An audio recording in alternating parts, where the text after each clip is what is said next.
નમસ્કાર મિત્રો, આજે આપણે વાત કરવાના છીએ દાનવીર કર્ણની।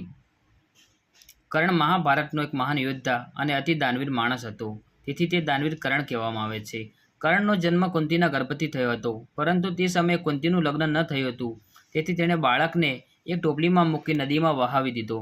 તે બાળકને પછી એક સારથી અધિરથ અને તેની પત્ની રાધાએ ઉછેર્યો, તેથી કર્ણને રાધે પણ કહેવામાં આવે છે।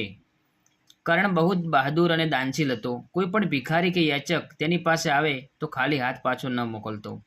એક વખત દેવોના રાજા ઇન્દ્ર બ્રાહ્મણના વેશ ધારણ કરી કર્ણ પાસે આવ્યા। તેઓ કર્ણ પાસે તેના જન્મથી મળેલા કવચ અને કુંડળ માગ્યા। કર્ણને ખબર હતી આ કવચ કુંડળ તેને યુદ્ધમાં બચાવે છે, છતાં પણ દાનની પ્રતિજ્ઞા માટે તેણે તે તરત જ ઇન્દ્રને આપી દીધા। આથી દુનિયામાં તેની દાનવીરતા ખૂબ પ્રસિદ્ધ થઈ। અર્જુન સામે કુરુક્ષેત્રનું યુદ્ધમાં લડાઈ કરી અંત યુદ્ધમાં કર્ણ વીર સાહસ સાથે લડતા લડતા શહીદ થયો।